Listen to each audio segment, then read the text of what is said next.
Hey guys, I hope all is well. Thank you for joining me for this Truth Talk episode. In today's episode, we'll be talking about Eminem. Let's get right into it. In the 2000s, Eminem was at the heights of his career, releasing multiple hit albums, topping the Billboard charts on many occasions. His second album, the Marshall Mathers LP, sold 1.7 million copies first week and has gone on to sell over 70 million copies worldwide, going 11 times platinum and eventually even reaching diamond status. Eminem is the best-selling rapper of all time, selling over 200 million records worldwide. It is a no-brainer. Eminem was the most influential rapper of the 2000s. He has influenced an entire generation of kids to be just like him. Growing up, Eminem was my favorite rapper. As a kid, my mom didn't really care about what kind of music I listened to. She bought me Eminem tapes, not really knowing what Eminem was rapping about. I am not gonna deny, as a child, I was heavily influenced by Eminem, like millions of other kids. I wanted to talk like him and act like him. He was so rebellious, something that kids are always attracted to. He told his fans to disobey authority, skip school, and disrespect their parents. Eminem knew he was influencing the kids. He openly rapped about his influence on many different songs. In his song Role Model, he openly and repeatedly makes it known that he is influencing the youth, even telling them to do exactly what the song says. In the song, Eminem raps, "Follow me and do exactly what the song says," then instructing his listeners to take substances and drop out of school, alongside of a bunch of other ridiculous things. Notice that Eminem instructed his audience to drop out of school. This should clarify that he is speaking to a kid audience. In another one of Eminem's hit song, My Name Is, we can see that he once again makes it known that he is talking to a kid audience when he raps, "Hi kids, do you like violence?" And he also again tells his audience to copy him when he raps. "You wanna copy me and do exactly what I did, try Sid, and get effed up worse than my life is?" Again, openly, we see Eminem rapping to his audience of kids, instructing them to do a bunch of things kids nor adults should even be doing. Eminem makes it apparent that he is influencing his audience in a negative way. He knew the kids loved him, and we see more proof of this in his Real Slim Shady music video and song. In the music video for the Real Slim Shady, we see Eminem's agenda in full swing. In the music video, he shows a factory of people being made just like him. This is supposed to represent the influence he had over the generation he molded. This is what the scene represents. Eminem and the label both knew they were shaping the minds of the youth, and they wanted them to be just like Eminem. In Eminem's music video for Guilty Conscious with Dr. Dre, again we see the same imagery, Eminem influencing the minds of the people. The video shows a man walking into a convenience store he's about to hit, when Eminem and Dr. Dre act as the devil and the angel on his shoulder. By the end of the video, it shows Dr. Dre and Eminem both being on the same side. Not only does this represent the Freemason duality we often talk about on this channel, how the Masons love playing the hero and the villain, but this again proves that Eminem knew his role was to influence the kids. He knew what he was doing with his music. In Eminem's song Stan, we again see how he is influencing his fans to be just like him. We saw the outcome of Eminem's influence on his audience. The entire song was about a fan that was obsessed with Eminem, but in reality, it was a representation of his influence on his fans. Eminem is one of the best examples of an artist being created to influence the minds of the youth. There hasn't been another artist who was as successful as Eminem doing this either, as Eminem managed to influence an entire generation of kids. Eminem is also one of the most clear examples of an artist who sold their soul to make it in the music industry. He openly admits to selling his soul in order to make it in his song Rock Bottom. The entire song is about Eminem reaching rock bottom, not having enough money to support his kids, and him willing to sacrifice his soul in order to make it. In the song, Eminem raps, "It's the evil that made me this backstabbing, deceitful, and shady. I want the money, the women, the fortune, and fame. That means I end up burning in hell, scorching in flames. This lifetime bliss for eternal torture and pain. Cause right now, I feel like I've just hit the rock bottom."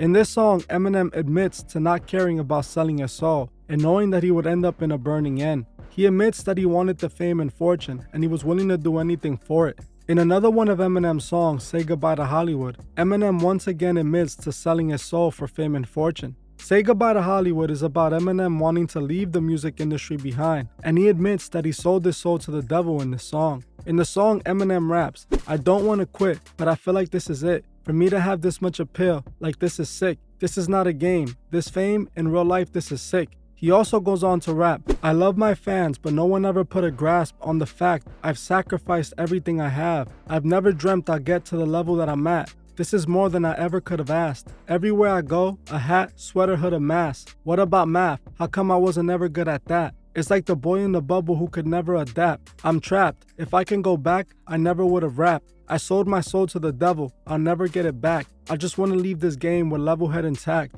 Imagine going from being a no one to seeing everything blow up, and all you did was just grow up MCing." This is one of Eminem's most revealing lyrics ever. He openly admits that he sold his soul to the devil and that he will never get it back. He even confesses that if he can go back in time, he would have never rapped to begin with. He also confesses to giving his soul to the devil in order to make it in the music industry. He talks about the downside of fame that has destroyed him. He named the song "Say Goodbye to Hollywood," as this is exactly what he wanted. He wanted to leave the industry at this point, but sadly, it was too late for Eminem. Eminem sold his soul and chose to serve Lucifer in order to have the world. But when Eminem had the world, he realized it wasn't worth the price of his soul. People comment often on this channel that you can't sell your soul because God owns all our souls. In my opinion, I believe these people misinterpret what this means. God does own all our souls because he made all our souls, but he gave every single person with a soul free will, the ability for each and every soul to choose a side. When a person sells their soul, they're selling their loyalty. They're agreeing to serve Lucifer for the benefits that come with it. They are willingly doing wrong, going against their morals for their self-beneficial gain. Eminem chose to sell his soul and serve Lucifer. This is why we see Eminem, like many other Masonic puppets, showing the one-eye symbolism in many occasions. He also has the all-seeing eye tattooed on his arm. And I'm pretty sure many of you also remember that he did the famous Bath of Blood satanic rebirth ritual in his 3 a.m. music video. A music video that is full of satanic imagery and is all about Eminem being possessed at the devil's hour and going out to do evil. All of these things are signs that point to Eminem being a Masonic puppet who is serving Lucifer. Eminem makes it clear that his music was meant to serve Lucifer many times in his own music. In the intro to his song, Still Don't Give an F, he states, "A lot of people think that I worship the devil, that I do all types of retarded stuff. I can't change the way I think, and I can't change the way I am. But if I offended you, good, cause I still don't give an F." Eminem admits to people knowing he is a devil worshipper, and instead of denying that he is a devil worshipper, he basically admits that he is, by saying he can't change the way he is, and if he offended anybody, he really doesn't care. This is what Eminem represented. This is why he's the biggest rapper to ever live. He was serving Lucifer's agenda perfectly, influencing a generation to follow him to a burning end. We again see Eminem admitting his music is serving Lucifer in the D12 song Devil's Night, where Eminem raps, "I make music to make you sick of fake music, hate music, like devil-worshipping Satan music. So say your prayers, your Hail Marys and Jesuses. Take 2 sticks, tape them together and make a crucifix. Try to stop it, but you can't do it." A whole generation of kids blowing out there to this Kurt Cobain music. Students converted to users. Eminem made it clear that he was after influencing the kids, guiding the kids towards a destructive lifestyle. He made music that served Lucifer, and he didn't even try to hide it.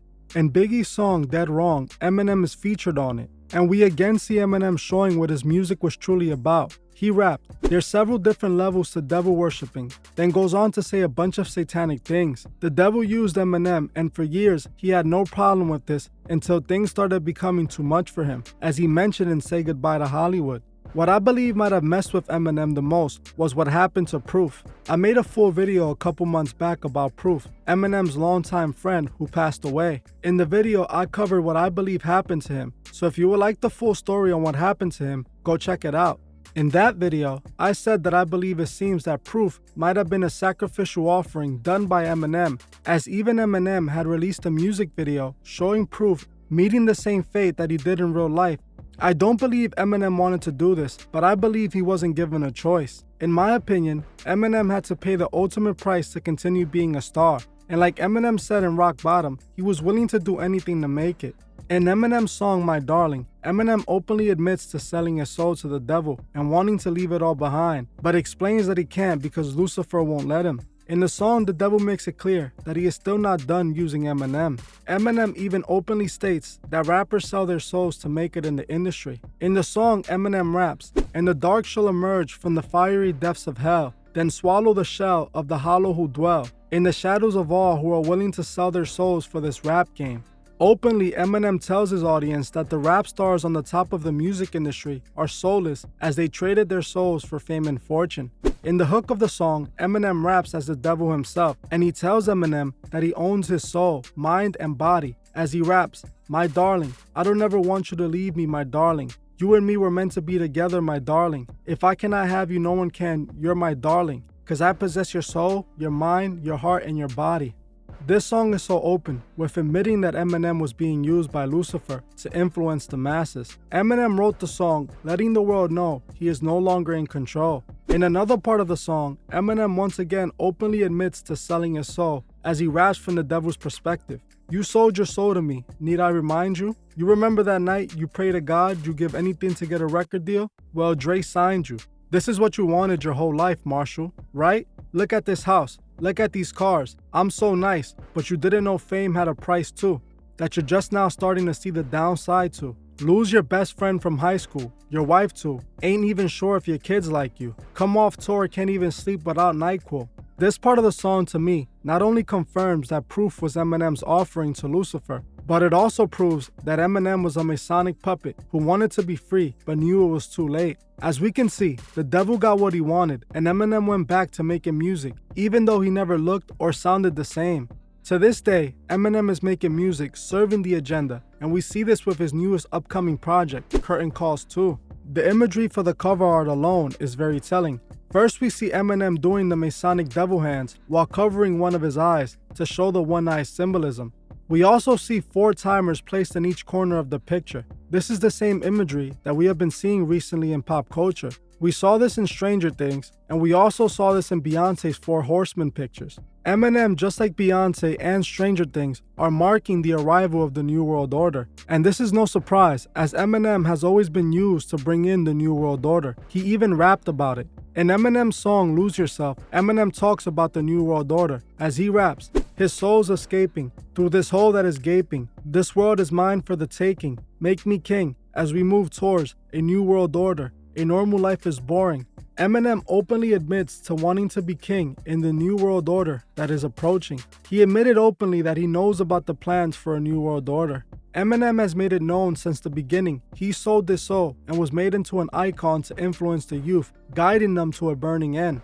To this day, the devil is using Eminem to influence the masses. His goal was to make the generation just like him, and in my opinion, he succeeded. How many of you watching this video were influenced by Eminem? I am not ashamed to admit I was. I was just a child, but Eminem was who I looked up to. He seemed so cool to me. He was famous and said and did whatever he wanted. I felt like he was talking to me through his music.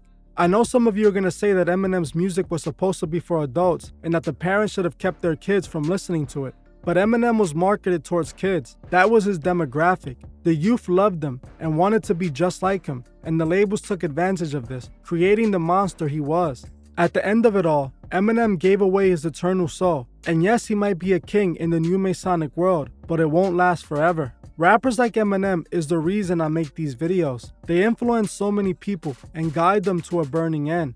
People praise these rappers and allow them to impact their lives. Eminem knew this, as this is exactly what his song Stan was all about. Like I always say, we must protect our minds. As you can see, they are trying to shape and mold them. Don't fall for the devil's trap, and always remember that every day we wake up, our souls are at stake. We also must remember to help those who can't see the truth find the truth. Well, that's it for this video. Thank you all for watching, and I'll see you guys in the next one. I just wanted to give a special shout out to the Truth Movement members. I truly appreciate every single one of you. If you would like to further support the channel, join the Truth Movement, or you can join me on Patreon where I drop exclusive videos monthly. The link would be in the description. Another way you can further support the channel is by checking out the Truth store and seeing if you find anything you like. Every purchase you make helps with the funding of Truth Records. The link to the Truth store is also in the description. Also, please leave a comment below with your thoughts on this video and on any future topics you would like to see me cover on this channel. If you're new to the channel, make sure you subscribe and hit the bell so you can be notified of new videos. If you like this video, please leave a like as it helps other people find these videos. You can also follow me on TikTok and Instagram. Thank you all for watching, and I'll see you guys in the next one.